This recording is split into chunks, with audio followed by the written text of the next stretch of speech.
son's girlfriend looked me dead in the eyes at the dinner table and said, "Maybe you'd be more comfortable eating in the kitchen with the housekeeper."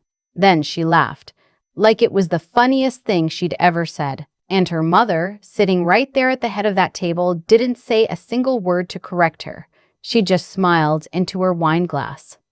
I am 63 years old. I have worked with my hands my entire life.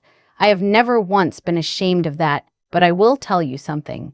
In that moment, sitting in that dining room with its crystal chandelier and its catered appetizers and its view of a manicured lawn I could never afford, I felt something I hadn't felt in a very long time.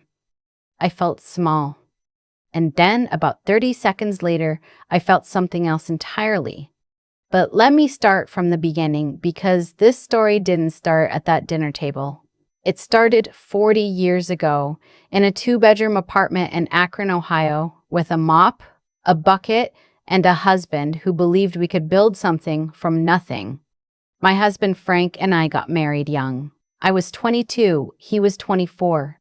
We had no money, no connections, no college degrees between us. What we had was a work ethic that would have made our parents proud, and a stubbornness that sometimes made each other crazy. Frank got a job at a commercial laundry facility, the kind that does linens for hotels, uniforms for restaurants, that sort of thing.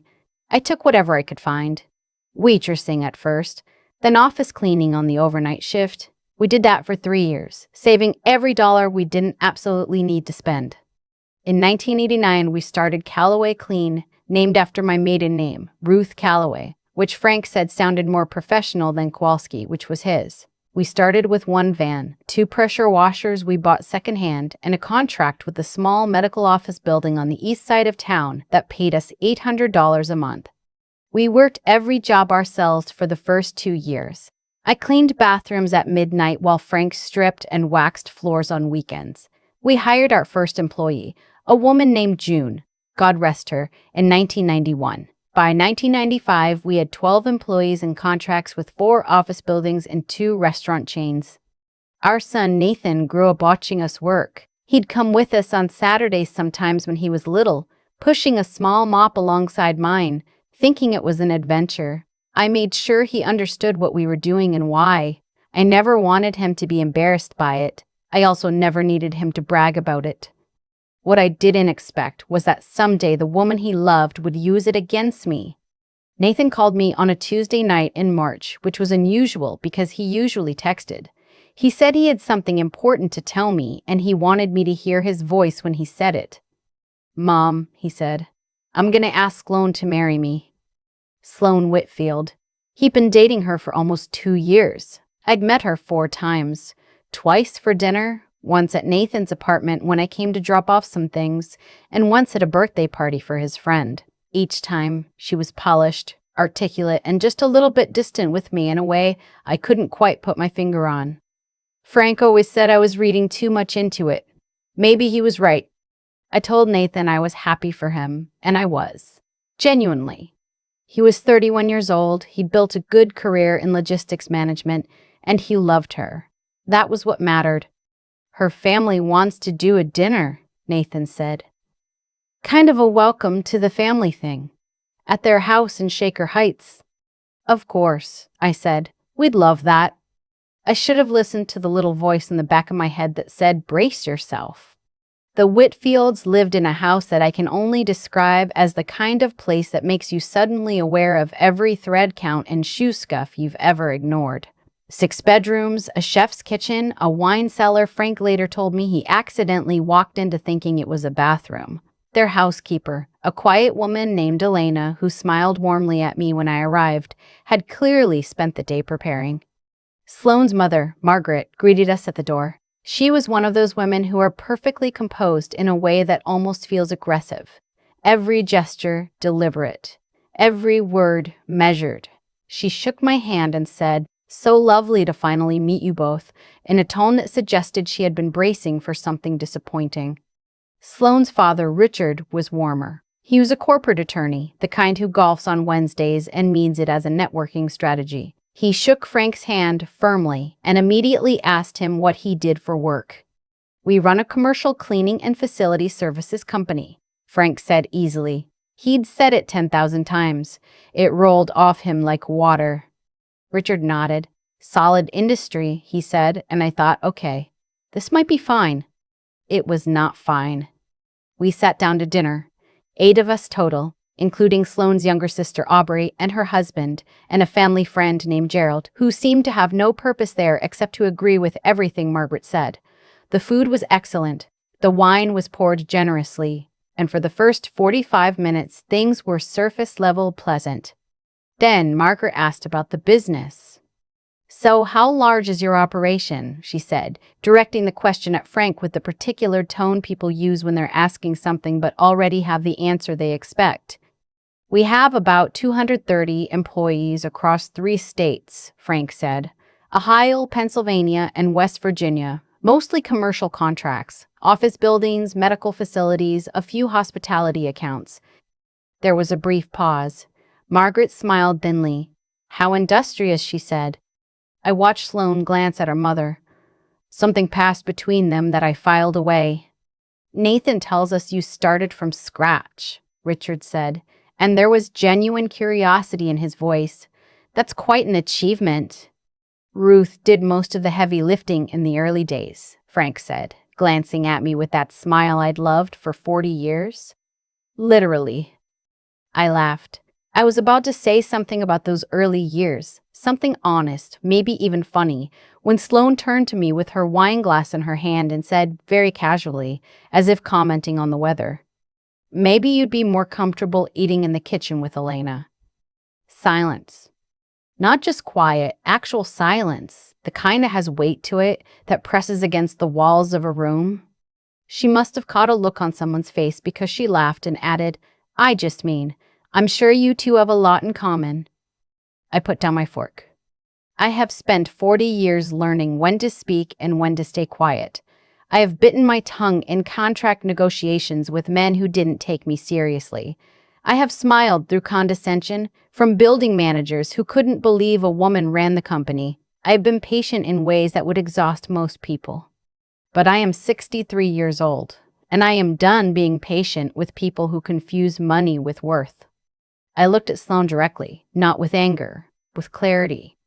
Elena is doing her job beautifully, I said, and I respect her for it. The same way I hope you'd respect me when I tell you that I've been doing my job for 40 years, and it has afforded me the ability to sit at any table I choose. Then I picked my fork back up and took a bite of the lamb. You could have heard a pin drop.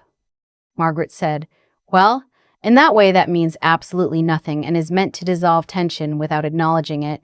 Richard cleared his throat. Gerald refilled his wine. Aubrey's husband suddenly became very interested in his bread roll. And Nathan, my son, set down his own fork, looked at Sloane and said, quietly but clearly, that wasn't okay. Sloane stared at him. I was joking. I know, he said. It still wasn't okay. The rest of the dinner was technically completed. People chewed food and said words, and someone complimented the dessert. But the air had changed in a way that couldn't be undone.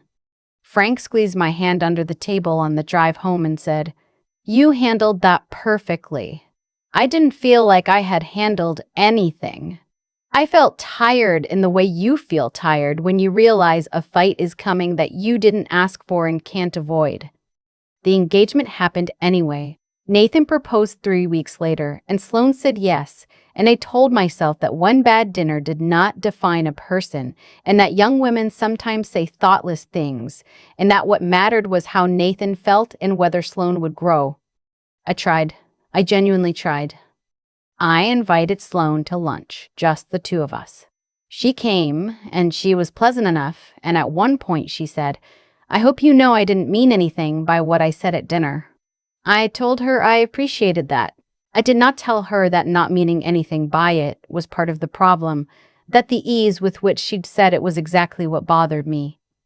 Over the next several months, I noticed things. The way she redirected conversation away from Frank and me at gatherings, toward her parents. The way she described our business to her friends, when she mentioned it at all as my future in-laws do commercial cleaning, said with a particular flatness that communicated more than the words themselves. The way she once told Nathan, within my earshot, that she hoped they wouldn't always have to spend holidays in Akron. Nathan heard these things too. I know he did because he started calling me more often. Not to talk about Sloane, he never said a word against her. But just to talk, to hear my voice, to tell me about his week. I think he was reassuring himself of something, though I never asked him what. The wedding planning started in the fall. Margaret took over, or more accurately, Margaret assumed control with the cheerful aggression of someone who has never once questioned whether their preferences are the only valid ones. The venue was a historic estate outside Cleveland that seated 300. The caterer was a company that Margaret's friend recommended. The florist was someone whose name Margaret mentioned 3 times in one conversation. I was consulted on the guest list for our side of the family. That was essentially it. I didn't fight it, Frank said. It's their daughter's wedding, let them do it their way. And he was right, and I focused on what I could control, which was showing up with grace. What I did not expect was the phone call I received in January, 8 months before the wedding. It was Margaret. She called, not texted, called, which told me she'd thought carefully about how she wanted to deliver whatever she was about to say. She asked how I was, briefly.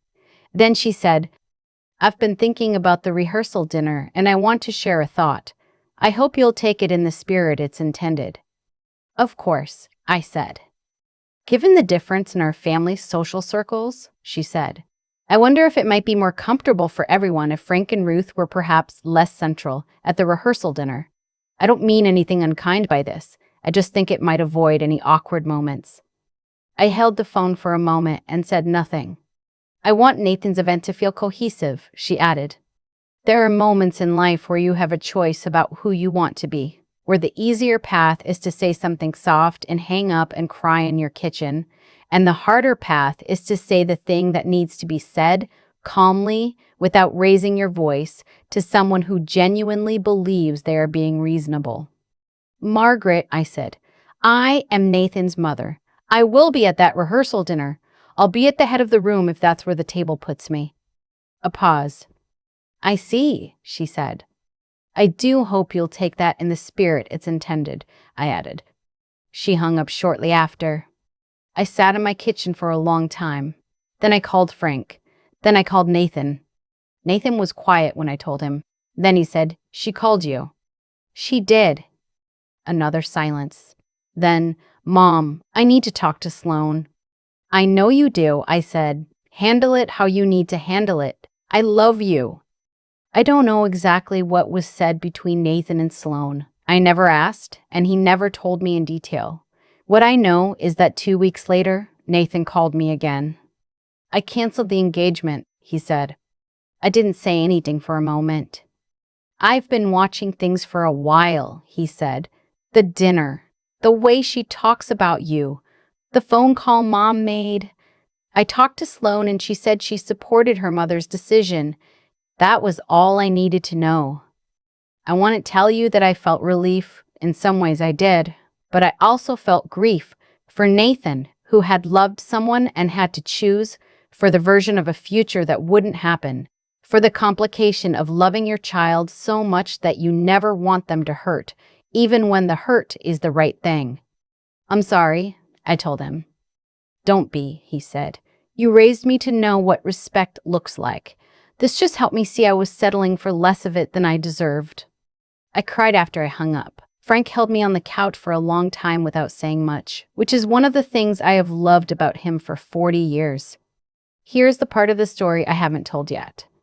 About a month after Nathan called off the engagement, I received an email from a property management company we'd been in contract with for 11 years. They managed 14 commercial properties in the greater Cleveland area, including, as it happened, the Whitfield & Associates law offices on Euclid Avenue, Richard Whitfield's firm. The email was routine. A contract renewal inquiry. Standard stuff. I replied as I always do. A week later, I was on a call with their accounts manager when he mentioned, casually, that they'd had a request from one of the tenants to change cleaning vendors. "The law firm on the 4th floor?" I asked, because somehow I already knew. "That's the one," he said. I thought about it for approximately 4 seconds. Tell them, I said, that the building management agreement includes a standardized vendor clause and that all tenants are covered under our contract with the building. If they'd like to pursue a separate arrangement for interior office cleaning, they're welcome to negotiate that directly. Our rate for that scope is $1,800 a month. The accounts manager said he'd relay that. I never heard another word about it.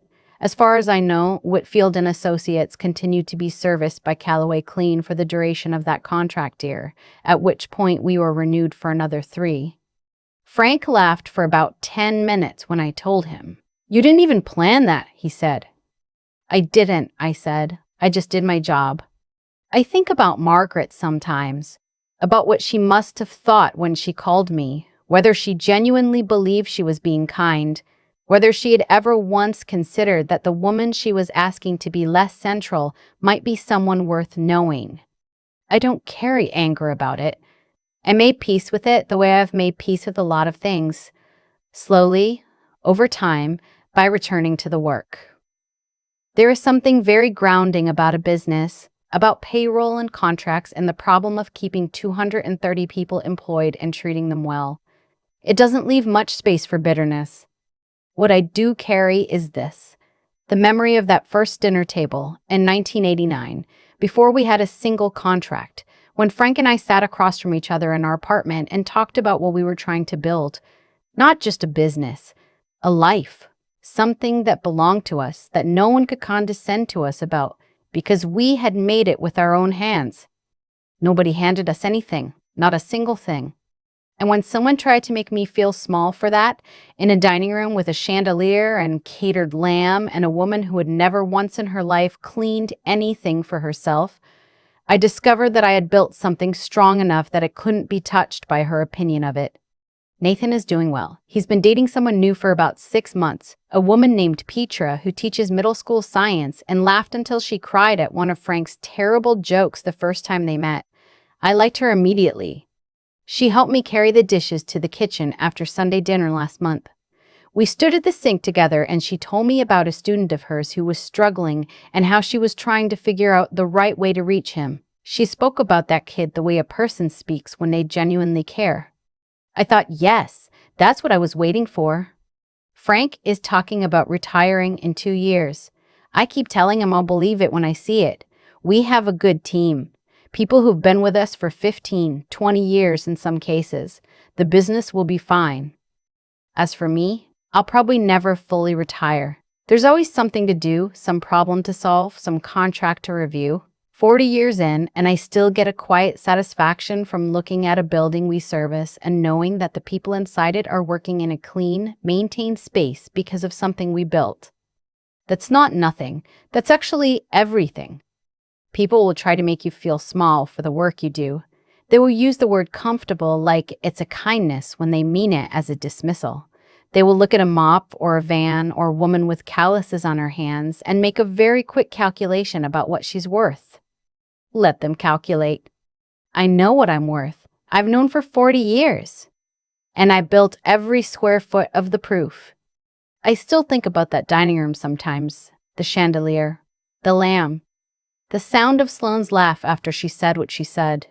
And I think about how, in that exact moment, I had a choice about what kind of woman I was going to be for the rest of my life.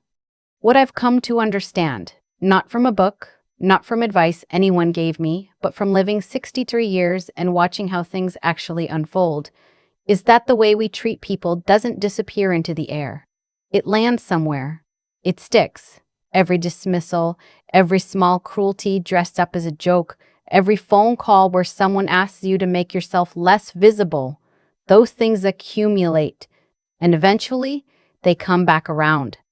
Not as punishment from some outside force, but as consequence, as the simple, logical result of who you chose to be.